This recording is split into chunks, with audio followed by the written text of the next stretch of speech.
Hi guys, and welcome back to my channel. So today I'm going to be sharing my thoughts about all the three cities I've lived in.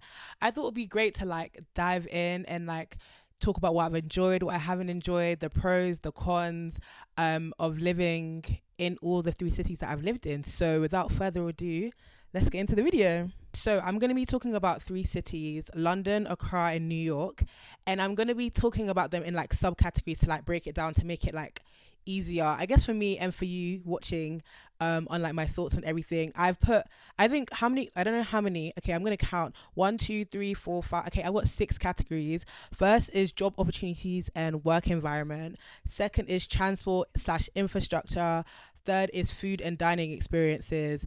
And then we have community and the ease of making friends. And then we have social, nightlife, and safety as well. If you feel like I've left any categories out, put them below. I will definitely still answer if you feel like I've left any other categories. There's so many ways a person can rank a city, or a person can use as a guide as to whether they will enjoy a city, whether they have enjoyed a city. These are just the ones I could think of from the top of my head. But if you have any more categories or any other things that you personally use as a guideline to whether to move somewhere or not to move somewhere, let me know, because I'd be interested to know. But those are what I'm going to be speaking about each city. I'm not going to rate them because I don't think I can do that. Anyway, let me go on and see at the end if there's an overall winner, so stay tuned to the end. But yeah, let's start off with category number 1. Okay, so we've got job opportunities and working environment. I'm going to start off with London.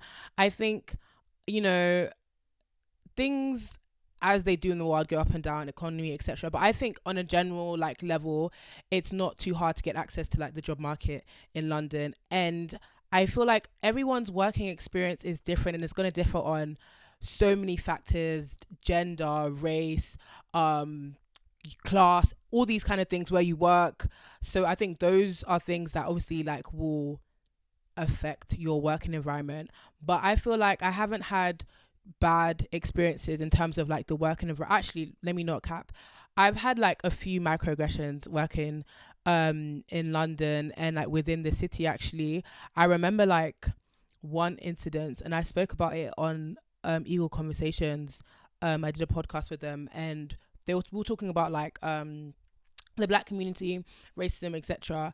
And one time, some lady I was working with just decided to try and dive into my life, and was asking me, oh, where am I from? And I was like, I'm from Ghana. And then oh, where are you from in London? I was like, I'm from South London, in the particular part of South London. And she was like, oh, must experience a lot of stabbings, etc., etc. So things like that happen, unfortunately, sometimes when you're working. But I mean, in terms of general work environment, things are smooth. There's structures in place. Things kind of work. Do you get what I mean? So I think that's that. And then also in terms of access to jobs, there's loads of different graduate schemes and etc., etc. You get the gist, you get the vibe. So I'd say that's that for London.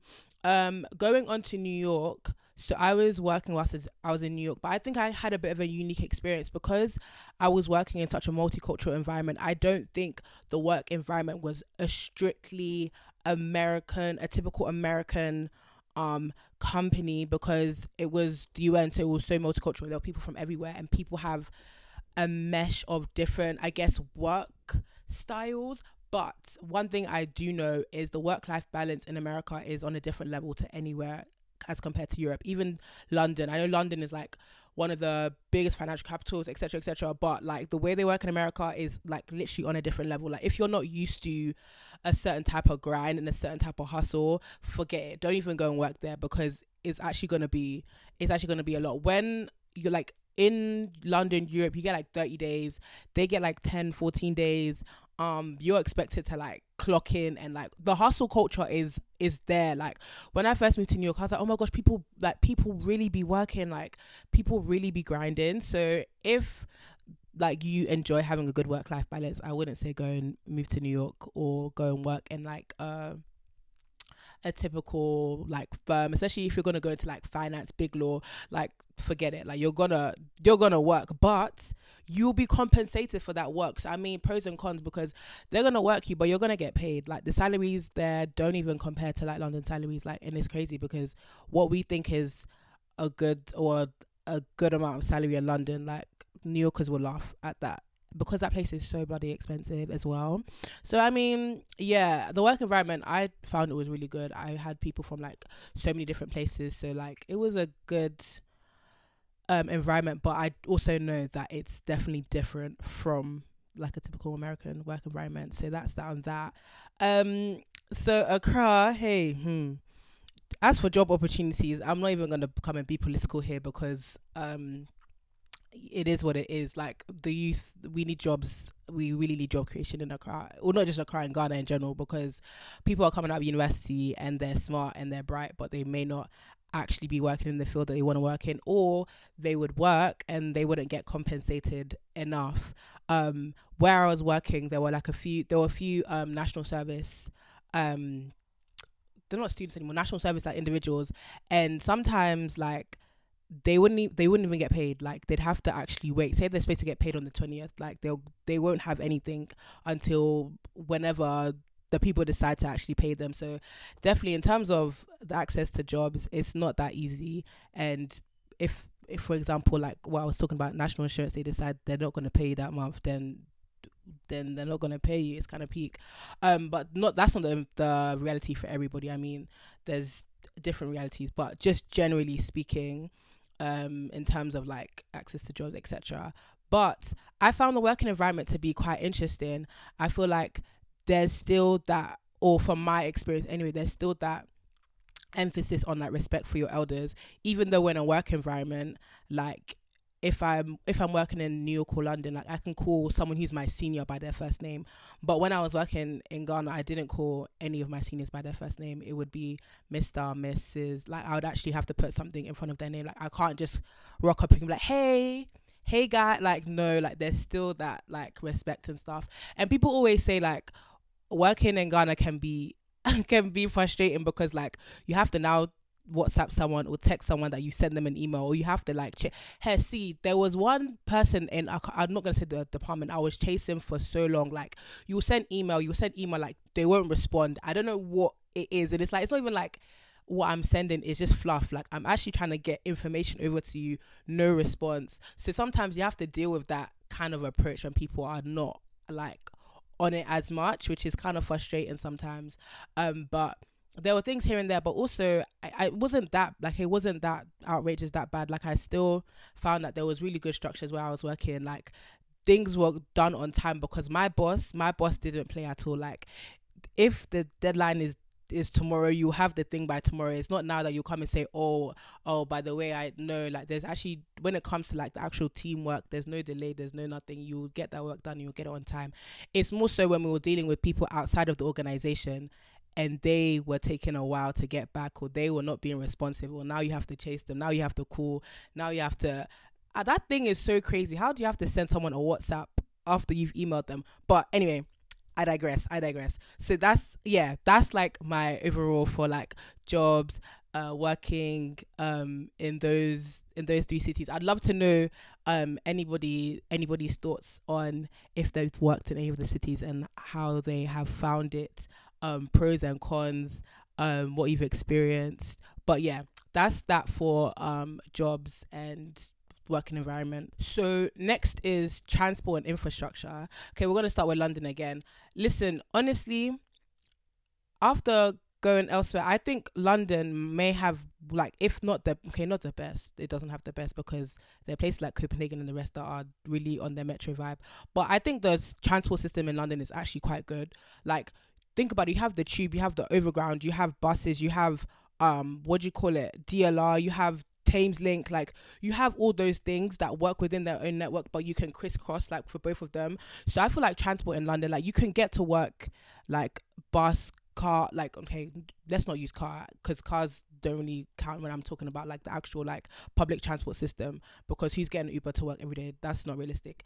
I think tube, bus, train, like you can figure it out and it's not hard. I don't think it's complex to get around London, get where you need to go to. So in terms of that, I would actually rate London's transport system, which London's transport links, to be good.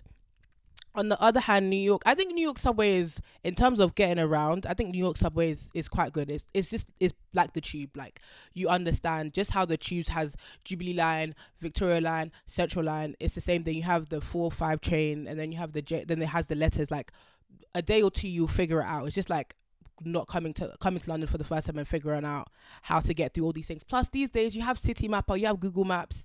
I don't think it's that hard to like navigate everything. But what I will say is the transport links inside New York City are good. But if you want to leave, I don't understand about America. If I want to go out of the state of New York, number one, why does the train take like 4 hours to get somewhere, and then the drive also takes 4 hours? So that the whole transport thing doesn't really make sense in my head. Like, in the city it's cool, it's fine, but when you want to leave, I don't know, it's just, it doesn't really, I don't really get it. I think I left New York, I got the Amtrak I think once or twice, and I didn't leave New York City. I left New York. No, I didn't leave New York State. I left New York City.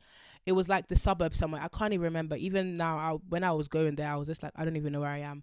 Um, but it was just like slow, like, because even like if you're in London and you want to go to, like, I don't know, Birmingham or something, like, you can get a fast train, and it's like, okay, cool, I can get to Birmingham in X amount of hours or minutes or whatever, and it's quite simple and straightforward and it's quick. But if you want to get a train like from state to state, oh, you just forget it. You just go get an airplane, because yeah, that's the only con I would say. But inside New York City is okay. But as in, if you want to leave, I think that's when it just gets a bit complicated, because I don't understand why it just, the train is so slow. Um, but as for Accra, no train, no. But actually, there's bus if you want to get Chocho, but there's no train. Literally, it's either you get Uber, or you have a driver, or you drive. Because I don't think I've seen they apparently said they was doing a train from Okosobo to, I don't know. I haven't seen a train in Accra in my life. They said they were doing SkyTrain. I don't know if they're still doing it. Someone let me know in the comments. Are they still building the SkyTrain? I don't know. So yeah, unless, but you know what? But there are public buses like in the city somewhere, but I don't even know where the buses go. So unless Chotra or the bus that has limited stops, I don't know in terms of public transport. So yeah, you're better off just getting an Uber, getting a driver, or driving yourself. But even that Ubers, you have to be careful that the Uber driver can actually drive, because some of them are, no, Uber drivers are okay. It's the Bolt drivers that are just, they're something else. You have to make sure that you're okay. So I mean, with that, oh my gosh, I'm even digressing. Story time. Tell me why one time, yeah, my old driver wasn't in Ghana, so he recommended me someone I had to do rounds for like a day. So the guy took me on rounds, right? Cool. So this is my first time him ever driving me. He picks me up from the airport, because I think that day me and my sister, we went to Lagos quickly, so we're coming back. We get in the car and he's driving, and this guy, so I tell him where we're going, but he doesn't know where it is. So I was like, oh, can you not just put like Google Maps on your phone? But I don't know. So I was like, you know what, don't worry, I'll direct you. So we're driving and I'm like, okay, cool. Take a right. Why did the guy take a left? I said, no, I said take a right. He said, I'm taking a right. I said, no, you're not. Like, the guy didn't know his right from left. And at that point, me and my sister just looked at each other like, yeah, we're doomed. Because at first I thought it was a joke. I thought it was like he was playing, like, because there's no way you're going to tell me you don't know. So I was just like, I don't know. I think we're doomed from that point. But it got even worse, because we're doing rounds, dropped my sister off. I went to go and change, came back into the car. We're driving. I'm on my phone. I'm not even paying attention. And then I realized he had driven into one-way traffic. So in an attempt to try and free himself before all the cars pummel us, he drove back and he drove the car into a gutter. That night, it was actually hilarious. He literally drove the car into a gutter. And I was just like, what the actual hell? Like, how did we even get here? So yeah, just be careful with who's driving you around. Don't end up like me with someone that didn't know their right from left and ended up in the gutter. But we got out of the gutter though, so we thank God for life. Yeah, so that's transport. That's transport and infrastructure basically done for all the three cities. Okay, so next we have food and dining experiences. I don't understand one thing. London gets a lot of slander, mainly from Americans, like the food is dead, the food is dead. I don't actually believe that. There's actually really good food spots in London, and I don't know where people are going to eat, because it's a thing where if you have a wide palette, or like if you like other culture or like different cultural cuisines, I think you would get along with the food scene in London, because there's loads of different restaurants that you can try, and I think there's something for everybody. So when the London start, I can get why maybe some people don't understand if it's like English food, as in the palate. Maybe like people are not used to having beans in breakfast, but I don't know, like the actual whole food scene. I think it would be unfair to say that London doesn't have good food spots. So I would actually say London is actually up there in terms of like culinary experiences. Um, so yeah, like me and my sister have this Thai spot in like King's Cross St Pancras that like we like, that's a regular. Their food really good. There's this Chinese place in Bays. I'm gonna start listening. There's this Chinese place in Bayswater. Their food is really good as well. Like you have places like Agora, the small plates with the Greek food. Me and my sis went to one Malaysian spot in Soho the other day. That there's spots to actually eat good food. So I don't know. I don't know why we have London slander when it comes to food. But anyway, I'm that's just my opinion. I don't think it's that bad. But yeah, I think London is up there with culinary food experiences. Um, as for New York, I think New York is like food heaven. Like when anybody thinks of food, or I don't know if it's just me, but when I think of raw food on that kind of scale, I think of New York. Like you can't go to New York and not be big backed. Like there's so much food to eat there. So it's like, yeah, I think even though I'm not putting titles to any of or winners to any of this, New York might win when it comes to food, because it's like every cuisine you want you'll find. Then also you have the fast food, you have the Chick-fil-A, they have all these kind of things. It's like you will eat and you'll be satisfied. Like New York, I've had some of the best dishes. Like I've had the best Jamaican food in New York. Like you try all the different types of food, Trini food, like just different types of food. So when it comes to New York, I don't have to talk too much because they're literally up there. Like you can eat out every single day and find something new and find something fresh. So yeah, when it comes to New York, yeah, they're on it with the food. But Accra, we have some nice restaurants in Accra as well. Like every single day, yeah, every single day a new restaurant opens in Accra. Like every single day. I know some are aesthetics and the food is not, but some restaurants are actually like good and the food is actually nice.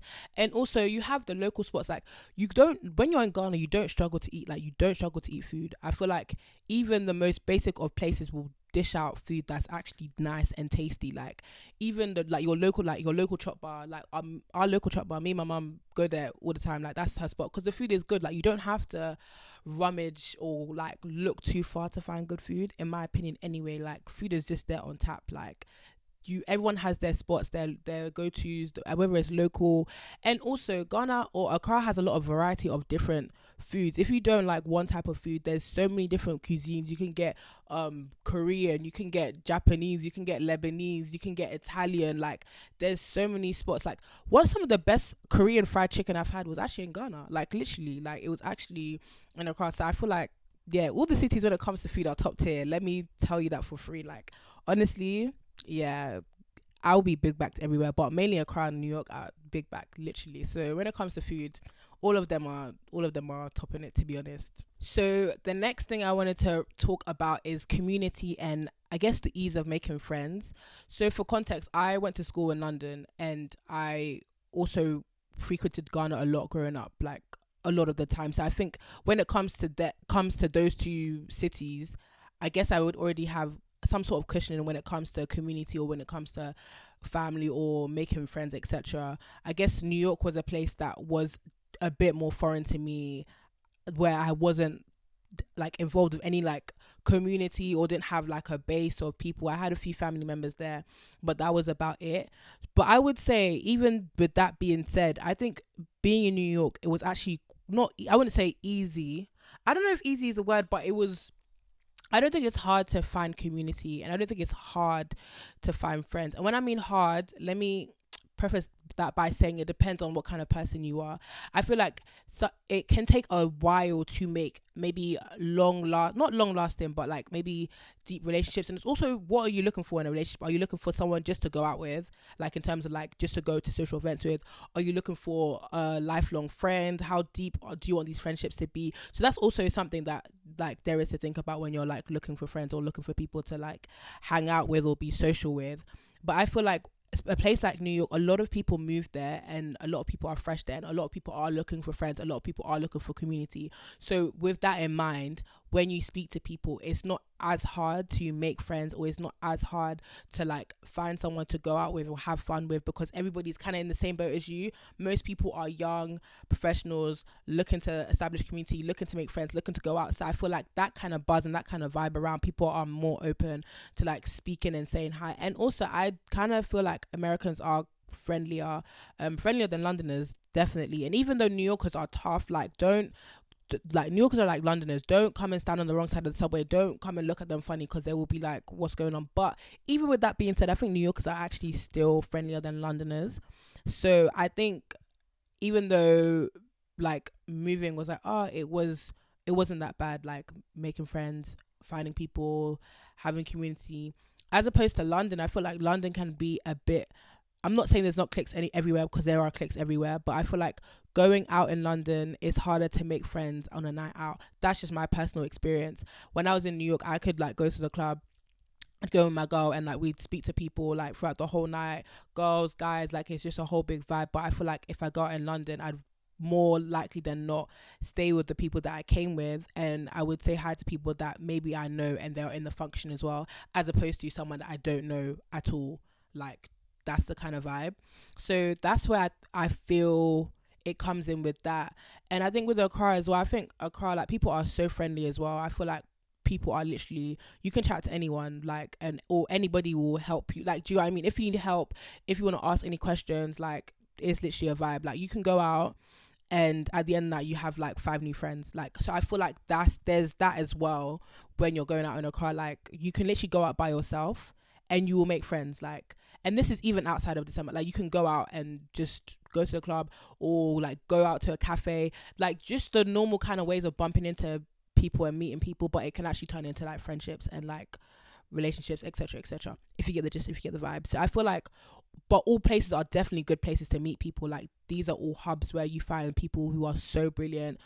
You can find like-minded people, definitely people that are like able and willing to do life with you. So for sure, I think all of the cities are great places to actually meet people. And even though I said the stuff I said about London, it doesn't mean that you will not be able to like meet people and go out and find people when you go out, because that's also like a possibility. I just feel like it's a bit different when it comes to London as opposed to New York and Accra. But yeah, even like social life, like London, like London is, we always say this, London is a fake 24-hour city. London is actually not 24 hours. New York though, New York is definitely 24 hours.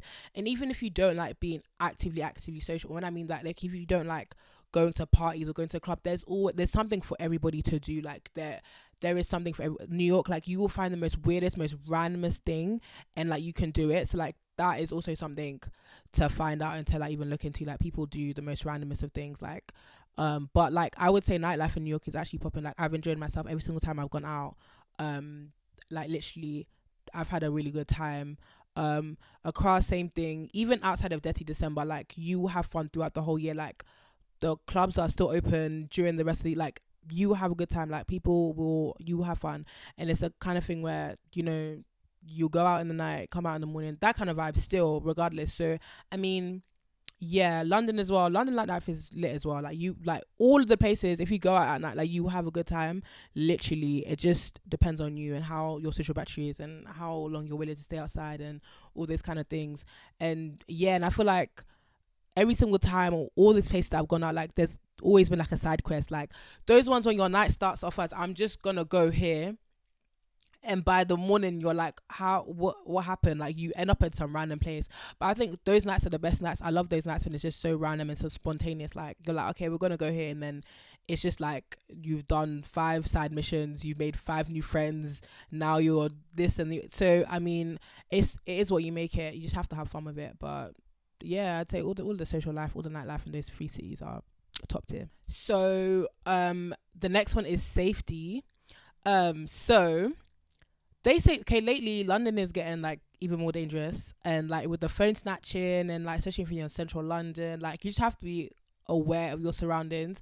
But to be honest, when it comes to safety, etc., it's crazy because like I deem myself as street smart. I believe, I don't think, sometimes I can like not have my head in the clouds, but sometimes I like to believe that I can hold my own ground, as in like I can be aware of my surroundings and like try and do what's best for me if there's a situation where I need to whatever that means. I don't know. But I would say, when I was in New York, I sometimes I just didn't feel safe. Let me be real. Like, honestly, it's a thing where unfortunately there's a lot of people on drugs, and when you have people on drugs who are homeless, sometimes like they're really unpredictable and you don't know what they're gonna do. So like you can be on the subway, you can be like on the street, and like you actually don't know how someone's gonna react. So like more time than not, like sometimes in New York, like, I just wouldn't feel safe. Like in New York, I after 10 p.m., 10:30, I'm not going on the subway. I will get an Uber. Like if I'm going out at night, there's no way I'll only go on the subway during the daytime. As soon as it gets to night, I'm not doing it because I just don't feel safe. I feel like I've witnessed violence in that place. So I'm like, it's better to be safe than sorry. And it's crazy because it's really unfortunate that people are living in that situation. But it's like, it's no matter where you go, the nice areas, the bad areas, that you will still find like there's just something that's a bit off. And you always, when you're in New York, you always have to be on your guard, like, because anything can actually happen. So it's just like you're walking, but like, just be aware because it's like, this place is actually, it's crazy, like everything can happen. I'll never forget, yeah, I was on the subway, um yeah, I was on the subway, and like, because in the subway they have the middle carriages and you can walk through. The train is all packed, right? We're all sitting there, and this lady, well, yeah, this homeless lady on drugs comes through, and she's shouting at everyone like, "Does anyone have a dollar? Does anyone have a dollar?" Like, and obviously everyone's ignoring her because obviously, like, you can tell, like, I don't know if she was going through psychosis or if she was just mad, like whatever. She was just going in, going in. So I'm sitting there like putting my head down because I'm like, I don't want to be involved because she looks like she could just do anything, right? And then she comes back to the top of the carriage, and I'm sitting here, some guy sitting next to me, and then there's a seat opposite me that's free, yeah, and then there's a lady next to the seat. So I'm just putting my head down because I'm like, I don't want to make, don't, when you see people, don't make eye contact, don't do anything, just put your head down. So I'm putting my head down because I'm like, yeah, I don't want to be involved, right? So she's now gone up to the lady next to her. She's all up in her face like, do you have a dollar, ma'am? Do you have a dollar? Like, she's like almost pestering her, but obviously this girl was like, she's off, right? So my head is down. Why do I just see her plunge forward? My heart drops because I thought she was coming to attack me for whatever reason. Tell me why she punches the guy next to me out of nowhere. Like, she literally punches him, and then as soon as she punches him, the subway doors open, and then she just leaves the train. I was just like, yo, like, is this what they're doing over here? I was just like, yeah, no. Like, that whole thing scarred me because I was like, first of all, why did you punch the guy? Like, what did he do to you? I don't know if maybe he looked at her, and that's why you don't look at people that are, unfortunately, that are in that situation, because you don't want to get yourself to anything that's, you don't want. And it was in the morning as well. My guy started his day with a punch from like, oh, like, it's so much. I would, that after that day I was like, yeah, no, like, this is too much. So like, you can't even have peace. And that was in the morning. I was literally on my way to work. It's like, in the morning you can't have peace, in the afternoon you can't have peace, in the, like, literally I've seen people like smoke weed on the subway. I've seen people like weed in the middle of the tracks, and like in the, whilst the train is moving, they've gone into the middle bit and just weed. One of my friends was like, she was going to work, and someone actually just weed in the subway, like, in the actual carriage. Like, there's just so many random things, and it's just like, all these things don't make me feel safe. When I first moved to New York, some of my family came with me to help settle me in, and we were going, I think we were in Brooklyn, and we were going into Manhattan, and my mum was like, well, after when we got on the train, she was like, yeah, she saw someone was like obviously shoot, I think they call it did they call it shooting it up, what do they call, basically someone was like doing drugs, like injecting drugs, like in this on the side of the subway. And I'm just like, yeah, like, I just, like, needles on the floor, like, all these things. Anyway, sorry, I was just taking like 5 minutes to just say how Nuke is not safe. But yeah, that something needs to be done about that. I don't know, but yeah, I didn't really feel that safe. But yeah, but I would say the safest place out of the three cities that I feel safe is Accra. Honestly, nothing happens. Like, I feel I can go out, I go out all the time, come home, I can go out in the night, come home in the morning, go about my day. In my head, I'm not thinking, oh my gosh, is like someone gonna attack me, or I have to be like super vigilant of my surroundings, etc. Like, Accra is always just calm. Like, and I'm not being naive. I know bad things can happen anywhere, but I'm just saying overall, out of all the places, I think Accra takes safety, which is, yeah, because as for New York, yeah, and London, the way they be snatching people's phones and doing all the random stuff that's going on, I don't even know again. But yeah, honestly, I think those are my categories done. But yeah, I would say, no, honestly, I feel so privileged to be able to have experienced and lived in like all these different cities, and just experience different culture, different people, different ways of doing things. It's always opened my eyes to see how people work, people live life, people think, people's opinions, people's upbringings, and just opened me up to like different worlds. Like in New York, I met people from so many different places. So just to have that like experience of um yeah, living different places, actually it's really cool. So definitely those are my thoughts. I'm trying to think of anything else, but I think those are my overall thoughts. I would love to know you lot's experience, if you guys live in any of these cities, what you think, if you have any more categories, if you have any comments about everything that I've spoken about. Definitely let me know. I'd love to like engage and have a conversation about everything. But yeah, I think that's all from me for now. So yeah, thank you guys for watching, and I'll catch you in my next video. Bye.